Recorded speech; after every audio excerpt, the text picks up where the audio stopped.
Hello guys, ഞാൻ അഭിനയ ചെയ്യുന്ന സിനിമയിലെ നമ്മളുടെ എക്സിക്യൂട്ടീവ് ആൾക്കാരിൻ്റെ കൂടെ നിങ്ങളുടെ കൂടെ പരിചയപ്പെടുത്തി തരാം. അത് music director, belly music director. ഇതാണ് നമ്മളുടെ റിയാസ് കാക്കൽ.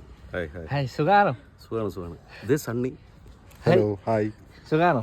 സുഖം, ജാസ്തി സുഖം അല്ലേ? ഭയങ്കര സുഖം.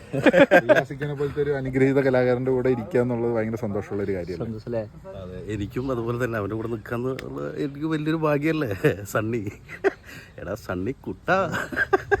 നമ്മുടെ നവാസിക്ക അവസാനമായ പാടിയ പാട്ടിന്റെ മ്യൂസിക് ഡയറക്ടറാണ് നമ്മുടെ റിയാസിക്ക എന്നുള്ള സത്യം ഇതോടെ എല്ലാവരും തിരിച്ചറിയട്ടെ എന്ന് ഞാൻ ആഗ്രഹിക്കുന്നു. അതെന്തൊന്നും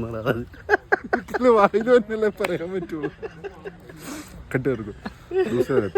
കുറച്ച് പാടിയോ? അല്ല, പാട്ടൊക്കെ പാടാം, പക്ഷെ ഇപ്പോഴല്ല, നമുക്ക് വേറൊരു ദിവസം പാടാം. അല്ല, കുറച്ച് അല്ല, എനിക്ക് വേറെ പറയാനുള്ള എന്താണെന്നറിയോ, മുബാറക്ക് നല്ലൊരു ആക്ടറാണ്. അപ്പോൾ ഈ നമ്മളെ പടത്തിൽ നന്നായി അഭിനയിച്ചിട്ടുണ്ട്, നല്ലൊരു ആക്ടറാണ്. Thank you. മലയാള സിനിമകൾ കൂടുതൽ കിട്ടട്ടെ. Thank you very much. Okay, thank U.